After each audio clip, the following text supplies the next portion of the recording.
Live from Rainspell Studios in North Hollywood, California, it's the Final Mix Show. And now, here's your host, John Mahoney.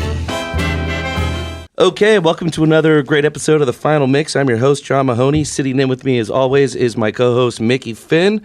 Yo, what's up? Tonight, our guest, very excited to have him here, Mr. Tom Zutaut. Say hello, Tom. Hello, everybody. So, for those of you who've been living under a rock, Tom is probably one of the most prolific A&R reps of all time, citing such groups as Motley Crue, Guns N' Roses, Metallica, Tesla. Am I missing anyone there? Dokken, Veruca Salt, Edie Brickell, Enya. There's probably a few more. Nice.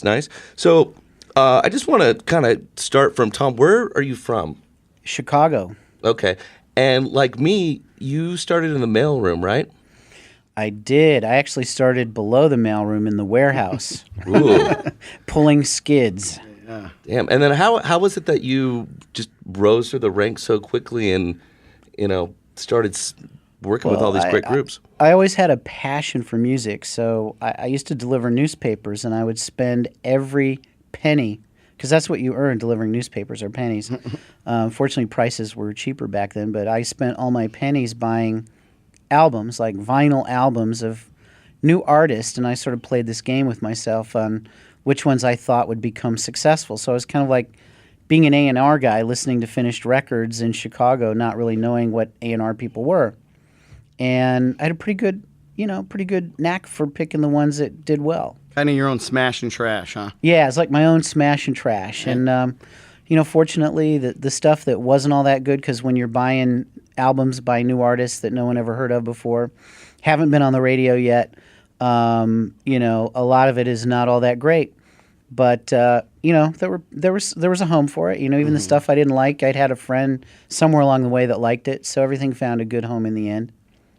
Awesome. So, in chronological order, how did it go down with like the first bands that you worked with? And well, I'll tell you how I got to Motley Crue. That's a very unusual story, in that my high school had a radio station, so I ended up meeting people from Warner Brothers that at a radio conference. And anyway, they offered me a job in the warehouse, and then quickly into the mailroom. So the mailroom was like a promotion. You were stoked yeah, when man, you got that. That was a promotion, and then the promotion up from that was actually inventorying like vinyl spines and accounts, and I did that for a while. And then the coolest thing I got to do was put up displays in the windows of record stores, like when there actually were record stores, even though there's Amoeba and Second Spin and not much else these days. And every city has its Amoeba and Second Spin, so there you go. Anyway, eventually I got noticed by Atlantic Records in New York and Elektra Records in L.A., and it was really a flip of the coin. They both offered me jobs doing national marketing of new artists. They called them special projects, so I kind of got offered the job of becoming a special projects coordinator for either label. And when you grow up in Chicago, like you see these pictures from L.A. of palm trees and beaches, and it never dawns on you that the water is too cold to swim in. But, so I'm like, man, L.A. sounds incredible, and I was like right off the boat. I got on the plane to take this job, and I got off the plane, and I saw palm trees, and I took the rental car out on Pacific Coast Highway, and the next day I got my swimsuit. I tried to get in the water. I was like, wait, no one told me the water was going to be cold. It's summertime. Yeah. But anyway, so I did this job at Elektra, and I still played this little game, and I thought, I should start going into like clubs. Like I'm driving past the Whiskey A Go-Go. I'm like, man, the Doors were found there, and, Jimi Hendrix played there, and I'm seeing all these things. And then there was the Starwood, where like a lot of glam bands played the Starwood, and there was Gazzarri's, where Van Halen was discovered. And I'm like, I'm going to start going into the clubs, and I'm still like listening to a lot of import records and stuff. And so, I got a single of Soft Cell doing Tainted Love, and I submitted that to the A&R department at Elektra, and they passed on it. And then I got a single from Joan Jett. It was like a Runaways fan, so I got this Joan Jett single, and the B-side was called I Love Rock and Roll, and I was man, I think this could be just like a big monster song, Turned it into the A&R department. They passed on it. and the Human League, Don't You Want Me, and like all this cool stuff. I was like, out of Europe mainly, and then I saw this band called the Go-Go's, and I thought they were great, and they got passed on, and it was like very, very frustrating. And then X, and they got passed on, and so eventually, this guy turns up at my office who's like my age, and I'm working with people who are way older. I'm like 20 years old, and so this young guy comes in. I'm like, cool, man. There's somebody young here. This is awesome. And this guy's like, you're coming with me. And I'm like, well, who are you? He goes, doesn't matter. I'm taking you somewhere.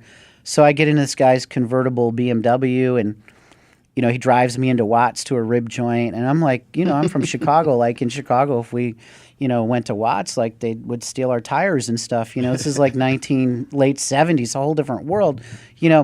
In LA in 1980, it was totally cool, for white guys to go into Watts and eat barbecue, man. People were like high-fiving us and everything before high fives were even known about.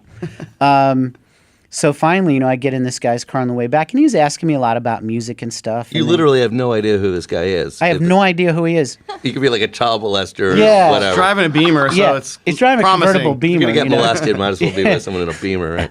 Exactly. So finally, I'm like, look, who are you? He goes, my dad runs a company. He goes, what do you think of the music on my dad's company? I mean, you work there. I said, man, his music sucks, man. This company's dying. I mean, all this music is just crap. I said, I've been trying to help them, but they don't listen to me. I submitted them this and that and this and that. And he said, I told my dad to sign the Go-Go's, and he couldn't get it done. It's his company. I said, well, if it's his company, this just sounds ridiculous. I said, well, why not? He goes, well, they have an A&R department. He lets the A&R department make all the decisions because, he believes in letting the people who run departments run their departments. I said, well, the guy who runs this A&R department should be shot. I mean, all we have is like Robbie Dupree steal a song. It was actually called Steal Away, but it was like a rewrite of the Doobie Brothers' What a Fool Believes. Right.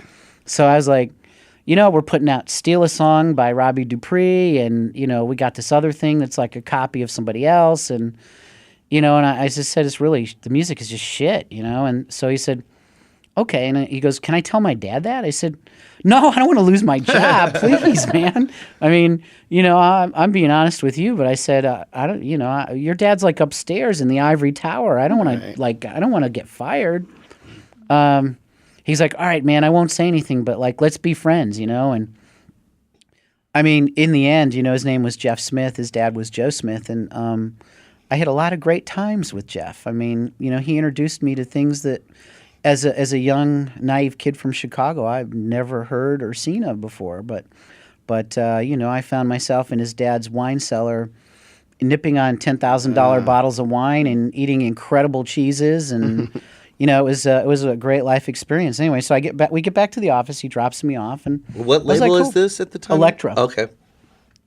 Elektra Asylum Records after David Geffen left. Gotcha. And anyway, so I'm not in my office for 30 minutes, and the phone rings, and it's like this woman I've never heard before. Yes, the chairman would like to see you. And I'm like, okay, this is not connected.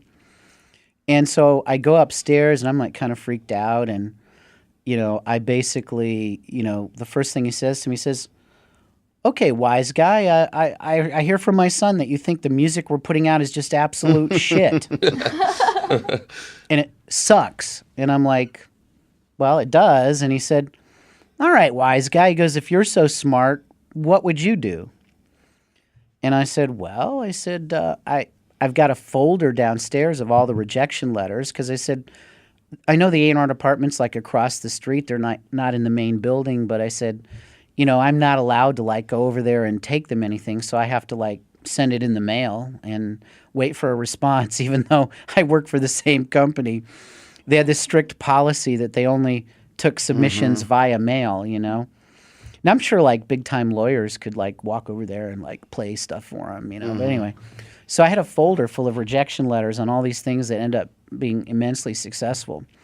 So I go and I get my file and I show it to him, and he says, all right, he says, you think you know better. He said, the next thing you see that you think is going to be big, and I mean sell millions. He said, I want you to bring it directly to me, and I'm going to make sure it gets signed. And I don't know, a couple of weeks later, I was driving down Sunset Boulevard, and I saw this like sign up the marquee above the whiskey said Motley Crue sold out. So I thought, well, I might as well go see it. Why not? And so I went to the whiskey, and it was sold out. I didn't have a ticket, and Mario, who owns it, was there at the door, and there was a woman there, and she says like, "Oh, tell your story to Mario." She's like shuffled me off, and so I said to Mario, I said, "Hey, I work for Elektra, and I really want to check out this band, Motley Crue, tonight, and I can't seem to buy a ticket." He goes, "Let me see your business card," and I showed it to him. He says, "It says you're in marketing. You're not in A&R. Why should I let you in?" And I said, "Well, you should let me in because I'm going to be like the most famous A&R guy in the history of the music business one day. And you'll be like the first guy that gave me a break." And he goes, "All right, kid, you're in." This is the same Mario from the Rainbow, right? Okay. Yeah, I mean, Mario, we go way back. I mean, I signed both Motley and Guns out of the whiskey. So, wow. When you read that like plaque that's up front from the Rock and Roll Hall of Fame, two of the bands that list as the reason for the whiskey being in the Hall of Fame are bands that I signed. Wow. I sometimes wonder, like, what if Mario hadn't let me in that night? I mean, maybe I wouldn't have been able to do what I did.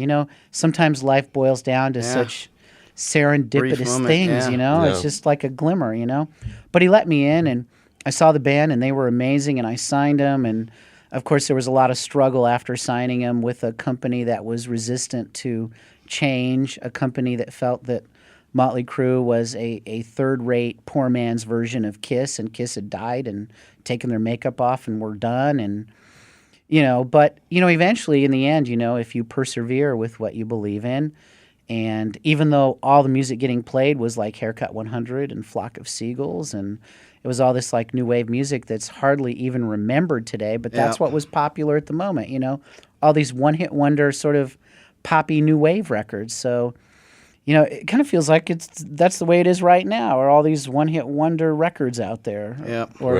Or maybe 10-hit wonders, some of them. Let me ask you, so when you saw Motley Crue that night, did you do that thing where you like went back and met the band afterwards and told them who you were and told them what your intentions were and everything, or was it more like kind of just went to your boss and said this is the band? I went back and I hung out with the band and said hello and introduced myself and talked music and Nicky especially, I mean, was a very cerebral guy, so he had this vision for Motley Crue, and he explained it to me, and I kind of understood it, and I felt like I was the person that could help him realize his vision, put the pieces together and get a company behind it, and, I was very altruistic and had a lot of, like, high ideals and morals in terms of this is an artist that he's going to be successful, and I'm going to help him put all these pieces together. I'm going to get this army of Elektra records behind him. And, I didn't really know what I was doing, but I just felt like I would do that. And, of course, the reality sets in and, you get on a conference call and you actually hear the head of promotion telling people not to put Motley Crue on the radio because it wasn't the company's priority. And you hear the promotion guy in Denver and another one in Boston are like, but radio wants to play Motley Crue. They don't want to play Cold Chisel or Schnizzle or whatever it was, And you hear the head of promotion, I don't care. We're not promoting Motley Crue. We're promoting Cold Chisel. So go change that ad back to Cold Chisel. We don't want Motley Crue, And I thought, man, I never thought like I'd work for a record company and I'd have to deal with the record company actually telling their people out in the field to take Motley Crue off the radio to put on some other record that was more important. There's a lot of that. Like it's sometimes, when you're going against the grain, it's so hard to get people to do the right thing, Right. But I mean, after you made them a success, how long did it take before it was like, okay, everyone, now shut the fuck up. I told you they were going to sell 1 million records. They did sell 1 million records. Don't ever doubt me again. Was there some of that going on? I'm generally pretty humble. I mean, there was a period in my later years at Geffen where I just done so much, and like 5 of the top 10 or 20 on the Billboard chart were bands that I had developed and signed. And, I think everyone, when you grow up in a place like Chicago, and even then, I mean, before I got to Chicago, there was like the small town south of Chicago. I'm pretty humble about everything, but, getting into like the alligator of Los Angeles in the heart of Hollywood and entertainment, there were some times where I probably got a little bit like what you suggested. For instance, when I wanted to sign Enya, and I met some resistance in signing Enya because people were saying to me, well, this is really weird. I mean, what do you think to accomplish with this? I mean, at this point, you have 5 of the top 10. You've sold hundreds of millions of albums. If you want to sign someone who farts, go ahead and sign them. But, why waste your time on this? And I said, I can't explain it, but, I know it's like this weird instrumental atmospheric kind of music, but I said, I just have a feel like I think people need to chill out. I mean, it's like you saw a place for that. Yeah, in the music world. I just felt like that. There was room for this chill out kind of music. It's like I look now and, I saw this thing on TV about this guy he's like doing the anti-Red Bull. He's doing like a chill energy drink, and I saw an interview with him, and I thought, this guy's probably going to make a fortune because, like, in the world of like Guns N' Roses and Metallica and all this crazy rock and roll music, there was a place for like this one artist to chill everybody out. Mm-hmm. So this guy's got the chill out Red Bull, which, in this time and age, energy drinks are the thing. So I felt like this guy's like me trying to sign Enya. He's trying to hawk this chill out drink. But the funny thing is, Enya sold more records than Guns N' Roses, if you can believe it. Wow, really? Yeah. Had no idea. Yeah, the biggest artist I ever signed in the history of my career is Enya. Wow. Wow. I didn't know that. Listen, we got to take a quick commercial break. When we come back, we're going to switch gears a little bit and talk about Guns N' Roses more with Tom Zutaut when we come back. Okay, welcome back to the final mix. Actually, during the break, one of Tom's clients, a fabulous Miss Wendy, came in. Welcome, Wendy. Hello. Great to have you on the show. We're going to actually hear a little bit from Wendy, but first we're going to talk a little bit more with Tom and talk about Guns N' Roses. Obviously, I know you get asked about that a ton, and we've talked a lot about that, but I at least thought one of the most fascinating things about that whole story is, the fact that you would sign Motley Crue, had all the success, and how Guns N' Roses came so close to not making it, and if it wasn't for you just going and fighting for these guys, they would not be the band that they were today. Yeah, it's like I had said a little while ago, it's amazing, no matter what your track record is or how much you've done or how many records you've sold, it really boils down to, it's an artist by artist thing, like every time you put something out, there's some kind of a struggle involved, and it doesn't matter what you did yesterday or a year ago. I mean, everything is like at face value brand new. So, Guns N' Roses scared people. I mean, Motley Crue were like the third-rate Kiss that were the laughing stock of L.A. Guns N' Roses were these like dangerous drug addicts that everyone was scared of. And, MTV vowed from the day the album came out that they would never play something like Guns N' Roses, ever. And to not even bother badgering them or talking to them. Radio refused to play Guns N' Roses. I mean, at least with Motley Crue, I mean, radio wanted to play it, but the Elektra employees were trying to keep it off the radio because it wasn't their priority. In this case, radio literally said, this band is too dangerous, we can't play it, and they don't have any hits. So, anyway, I called up friends and got them on tours, and, Ian Astbury was a fan of the band, and Guns N' Roses were dying on the vine, and I talked to Ian and said, hey man, I got this new band. If you guys take them out on tour, it'll be really awesome.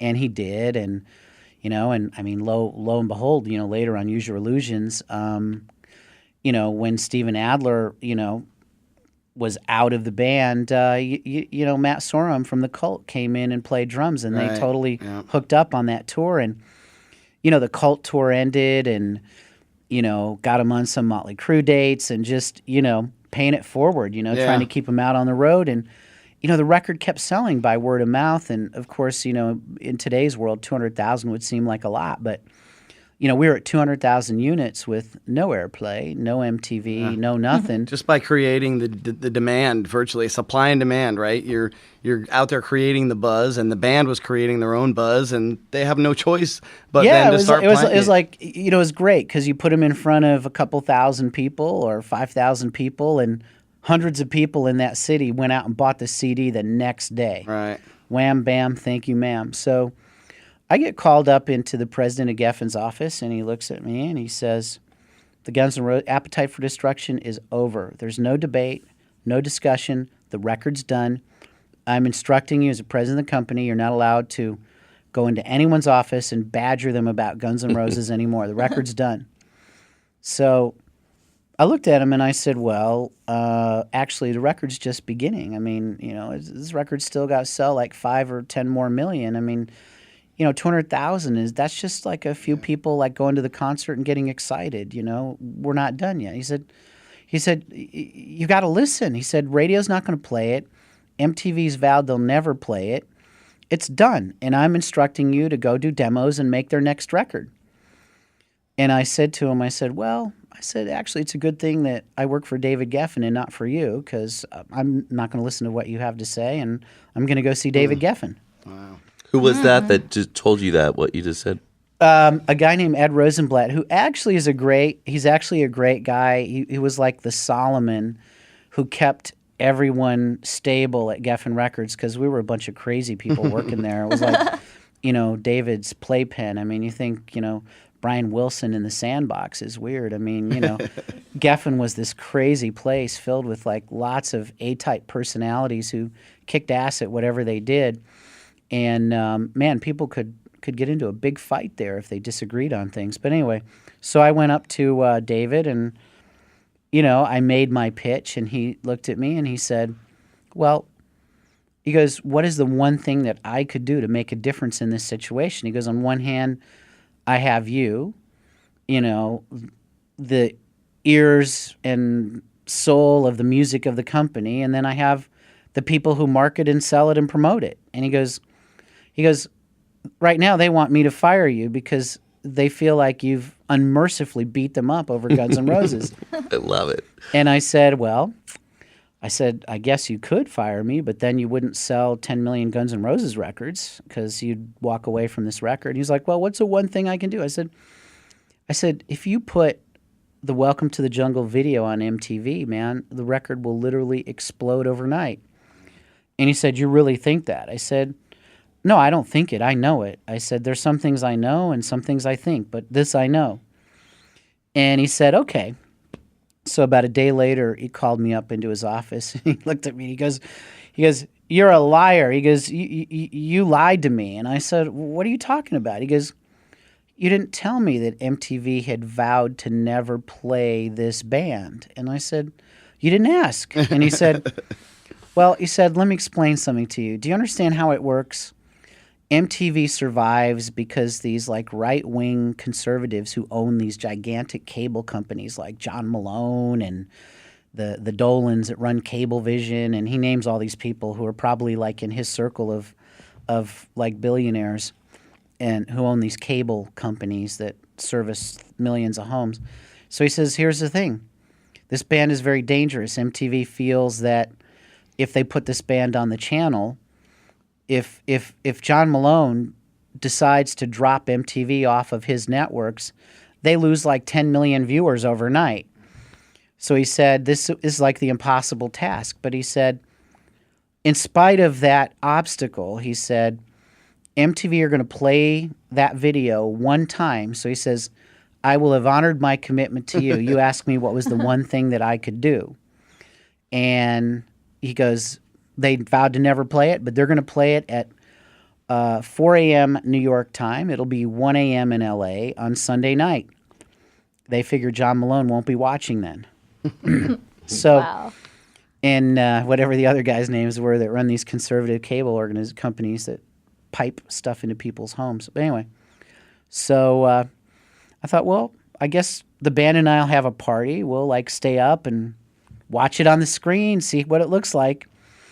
And I was like almost fully prepared now because there was nowhere else to go really other than David Geffen. That, well, it's down to this one play on MTV, like the entire fate of rock and roll, and certainly It's like Guns N' 3 Roses. seconds on the clock, the Hail Mary of rock and roll, Yeah, that's it, man. It's like, 1 second left, and the quarterback is like back there dancing around. The clock is gone, and literally, if he gets the pass off, once that either gets caught or drops, it's done. Yeah. So you had how much time to prepare for this?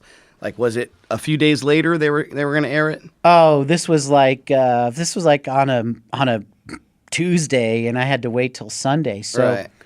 I was pretty antsy, man, just sort of on pins and needles. Did you try to get word out? Did you try to promo the fact that it was going to be on at that time? Absolutely. I mean, we put the word out wherever we could, but there was no internet then. No Facebook or anything like that. There's like really no way other than word of mouth. Right. And, there were some press people, that could put blurbs out, but by the time they got printed, it was over, So it was really a different kind of world. It wasn't like MTV was going to promote the fact that they were going to play this video. So, we finally get to Sunday, and, Guns N' Roses were, living in what we called the Hell House. And, there was a TV there, fortunately. So we go and, we all hang out and watch this video, and it's a great party. We're like, throwing stuff up in the air. We see it. It was amazing. We're probably up till about 8 a.m. And so, I got back to, my place and crashed out. And at about, 3 in the afternoon, I finally woke up. And, at that point, we had like cell phones that were like the size of a gigantic brick. Right. Like Wall Street. Yeah. Exactly. So I noticed I had like a bunch of missed calls, and I was like, So I called my office. I'm like, where are you, man? People are looking for you. Everybody's looking for you. And I said, I was up late last night. One of the great things about doing A&R is that you can stay up all night and sleep all day and still get your work done. But anyway, so I got into the office, and the head of promotion was waiting for me. And this is a guy who told me Guns N' Roses would never get put on the radio and all that good kind of stuff. And I thought, well, I wonder what he wants. I mean, he's trying to get me fired a few days ago and complaining about me and getting the company to walk away from Guns N' Roses. And now he wants to see me. So I swear, man, I go into his office, and this guy, he turns red. His eyes are bulging like a monster. And he's like, tell me anything. He's like gibbering, and I can't even understand what he's saying, Finally, I decipher what he's saying is MTV's switchboard blew up and caught on fire. Literally.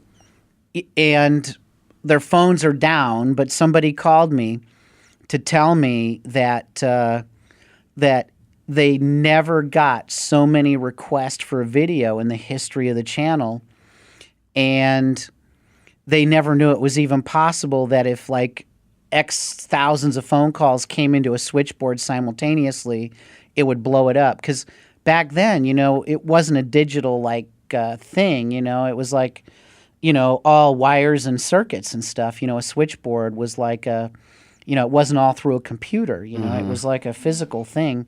And that physical thing caught on fire from all the phone calls. Crazy. All those electric impulses coming in at once. And they added the video. And, the record went from 200,000 to 1 million in 10 days. It was the most insane thing that anyone had ever seen. Yeah. Full blown. Yeah. And it was so undeniable. The response was so overwhelming that, it changed MTV's opinion. I mean, they were like, well, we got to get in on this because, I mean, you got to imagine that people were literally watching MTV waiting for this video. Yeah. And then one kid would see it and just freak out and call all his friends, and, people were having parties to watch it. So it changed the course of history, and, it just proves that if you believe, you can overcome the obstacles, even one as great as MTV saying they would never play the band. And it's kind of funny now because when MTV meant something and it really was music television, I mean, Guns N' Roses was one of the things that put MTV over the top and made it for sure. a have-to-do kind of thing.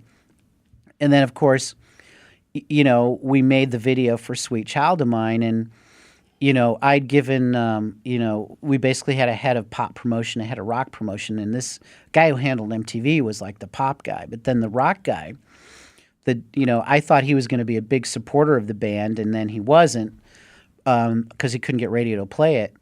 But he at least liked the band. But I'd given him a sealed envelope.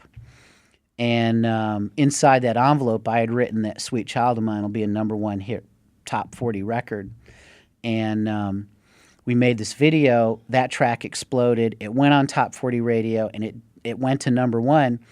And the day it went to #1, I went down to that guy's office, and I said, "Hey, dude," I said, "you got that sealed letter I gave you?" He goes, "Yeah, I've been wondering about that for months, like for a year." He goes, "You wouldn't let me open it, so it's still sitting in there sealed." I said, "Why don't you open it up and read it right now?" He opens it up, he reads it, he goes, "How the fuck did you know?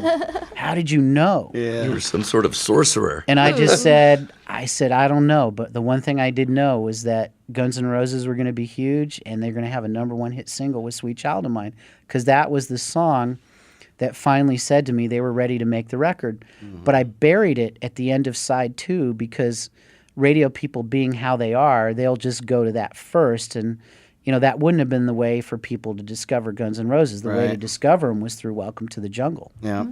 One thing I don't get is visually, Motley Crue seemed a lot more shocking than Guns N' Roses. And why do you think you got more resistance with Guns N' Roses and not Motley Crue?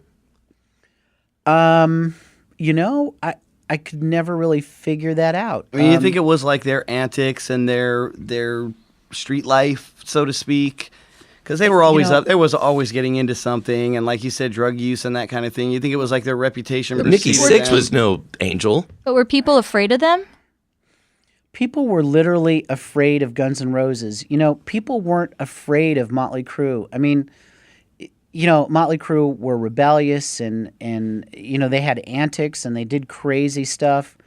Yeah, they did kind of dress like chicks, though. But somehow they were less threatening, believe it or not. And, their songs actually are very hooky and very poppy and very commercial in a way. Nikki Sixx writes hit songs. Guns N' Roses obviously had as many or more hits than Motley Crue. But, there was this thing about Guns N' Roses. People were deathly afraid of them. I mean, they were afraid to look at them. I mean, one of the funniest days at Geffen would be when Guns N' Roses were rolling by. Everyone would close the doors to their offices and hide. Wow. Seems so ridiculous. I don't know if you know this, but Mickey Finn, former singer of Jet Boy, actually played some early shows with Guns N' Roses. Were you afraid of him, Mickey? No. I mean, because I was friends with all the guys, and we were peers in the music scene, and I just didn't see them that way at all. I mean, they were all super cool guys and fun to hang out with. Came and stayed at your house even, right? Yeah. We were kind of ruling the San Francisco scene, and we came to L.A. and opened for Guns N' Roses and Poison and L.A. Guns and those bands, and they would come up to San Francisco and play with us up there. We met back then, didn't we? Absolutely. Yeah.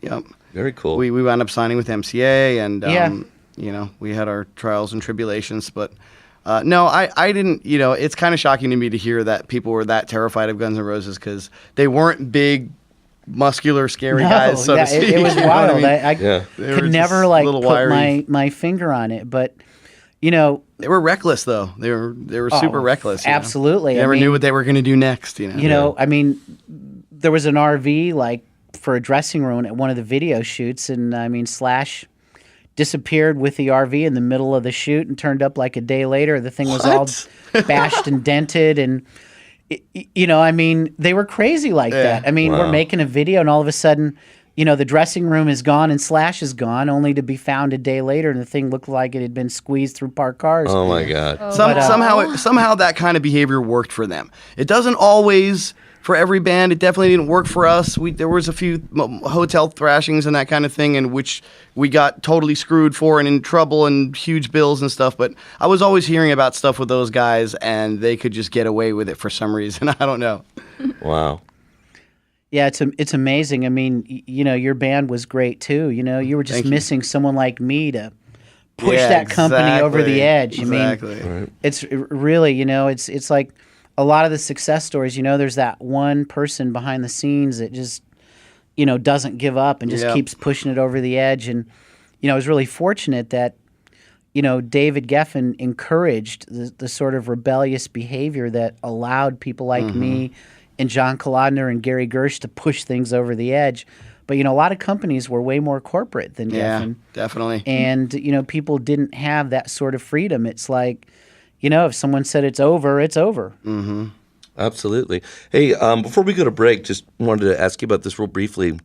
We've never actually talked about this, but Metallica, I know they were on like an independent before they got to Elektra.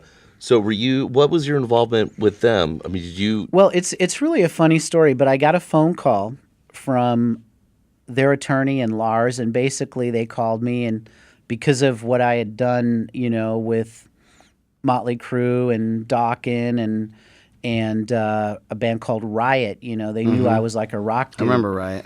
And Swords and Tequila, Hell Fire yeah. Down Under, Anyway, basically they were in this like lawsuit, and they needed a couple of $100,000 like yesterday, and basically they were so desperate to get off of I think it was Megaforce. Of course, there's a revived Megaforce now that's a whole different animal, and they're putting out a lot of interesting records, and it's not the same sort of setup as the one that Metallica were trying to escape from. And it was one of those things. And I mean, I felt like it was just, a gold bullion bar falling in your lap. And, to me, spending the couple of $100,000 to extricate them from Megaforce was a no-brainer. I knew at that time that I was going to be leaving Elektra, and so I was begging them to wait, but because of their legal situation, they had to jump. And so, basically I signed them and brought them into Elektra, and I turned them over to a guy named Michael Alago to actually be their day-to-day A&R guy, because I knew I was leaving, and and the band knew that I was going to be leaving, and I'd get a call from Lars or Kirk every now and then, and I'd give them some advice and help them out even after I left. But the other thing is, there's a great head of promotion, a guy named Mike Bone, and knowing that I was leaving the band in Mike Bone's hands, and Mike Bone was going to put them on every radio station in America, they're going to have their big breakthrough, and then they hooked up with Bernstein and Mensch at Q Prime, and so it wasn't like I was leaving them in a bad position. I was mainly bummed that I couldn't have them be my first signing at Geffen. Right. So you left Elektra to go to Geffen. Yeah. Okay, cool. And this was about 3 months before I was going to leave, and it wasn't 100%, but it was like 99%, because Elektra was no longer an LA-based company. I didn't really want to move to New York, and it was being run out of New York, but my good buddy Mike Bone was one of the main guys in New York, so I hung around for a while, but ultimately it became a New York-based companies with different kinds of priorities, and I signed a band called The Cure to Elektra, and the credit for that was given to someone else, and Hey, you left them with a couple nice parting gifts, didn't you? yeah, I left them with some really nice gifts. Public Image, Johnny Rotten, and who was one of my like teenage heroes, and I ended up working with him, and he and I still have some funny dialogues. I mean, I later signed a punk band out of England, an all-girl punk band. They were called Fluffy, and we sold a couple 100,000 records. There was a big buzz on them, and their record was called like the best punk rock record since London Calling by the Clash by the Village Voice, a guy named Robert Christgau, who used to be like one of the God critics after Lester Bangs died. But anyway, hopefully that'll mean something to some of the people, some of the old timers who are listening to this that remember these guys. But anyway, I left Elektra with a lot, and it was kind of bittersweet because I thought like I might spend my whole career there, but right in the middle, they fired the dad of the guy that took me to the rib joint, and they brought in this guy named Bob Krasnow, who was like a jazz and R&B guy. George Benson kind of guy, and he wanted to remake Elektra in a different vision. In fact, he took me out to dinner in Beverly Hills to Mr. Chow's and told me he was dropping Motley Crue and he was getting rid of Dokken, and he didn't want that kind of music on his label anymore. And I thought, wow, I guess I won't have a job too much longer. And then while we were having dessert, he said, I'm going to promote you and give you a company car. What would you like? And I was like, man, I just saw these new Vets came out. I'd really love one of those. He goes, you go to the dealership tomorrow. You pick out whatever Vet you want. You call the head of finance and tell him to send you a check. Wow. Cool. I have arrived. It's pretty cool. Man, that kind of messes with your head. Yeah, right. But then I thought, wow, I have a nice car, but what am I going to do for work? Yeah. Right. And I was trying to sign this band called Berlin. They had this song Sex that was like really cool. K-Rock was starting to play it off an indie label. And he liked that. He was like all for that. And so I thought, well, I guess I'm going to have to sign like music this guy likes now. I'm not going to be able to do the hard rock thing. But it's okay because I always loved all kinds of music. I wasn't like really into just one thing. But so I drove around that Vet for a while, and then Berlin signed to David Geffen instead of with me at Elektra. And before you know it, I think this guy had sort of like a cocaine problem, and all this weird stuff started happening. And I would go to New York and have meetings, and he'd be slouched back in his seat, and he'd be kind of like puffing his pelvis out at me, and it'd be weird. I'd be like, fuck, what have I got myself into here, man? I got to get out of here. But he definitely like, he let he was the king of the fucking jungle, and you were going to do what he told you to do. And it wasn't like, working for the Joe Smith Elektra where I could sign whatever I wanted and get people to promote it.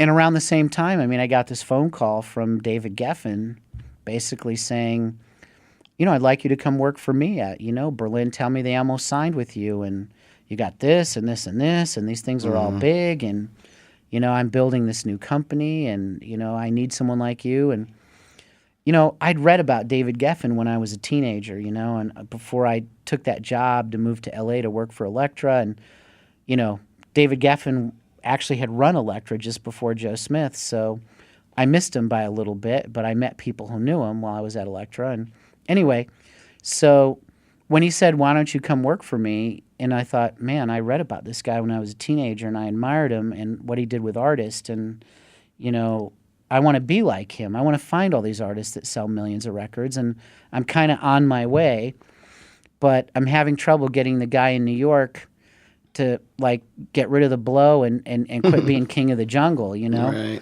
I don't have enough individual freedom, to do what I think is right. And David Geffen said to me, he said, whatever deal we agree on for you, whatever your piece is, you'll get your piece. But he said, I will support your creative decisions 1,000%. And the whole time I worked there, he did. If I made a record for $300,000 for a band and it sucked, he would give me another $300,000 to remake the record with somebody else. Wow. If a band needed a video and I thought like that was the most important thing, I would go to him and he'd say, if that's what you think needs to be done, you got it. And it's funny. When I was going to sign Veruca Salt, I had a fight with the head of business affairs because part of signing them meant that I had to give $100,000 to a guy who ran this little indie label. And the business affairs guy was like, that's a waste of money. We're not doing it. And so finally, I'm like, why am I arguing with this guy? I'm wasting my fucking time here, I just called David Geffen and I said, look, I need your help. I said, I'm trying to sign this band. They're amazing. I saw them at South by Southwest, and, they're going to sell millions of records, And I said, I'm fighting with this head of business affairs over $100,000. It's hardly worth my time. And David said, you know what? Tell him I said to pay the money, So That's got to feel good. Yeah, so I called the guy and I said, just write the check, put it in the deal, it's done, And he said, well, I'm going to have to double check and make sure you're telling me the truth. I said, go, be my guest. Of course, that guy hated me after that. But, Right. if you're making too many friends, it probably means you're not fighting hard enough for your artist. True. Right. Absolutely. Well, listen, on that note, going to take another commercial break. When we come back, going to hear a track from the fabulous Miss Wendy, and also some very dramatic music news that me and Mr. Mickey Finn were actually a part of at the Whiskey. Hear all about it after this when we come back. Ooh.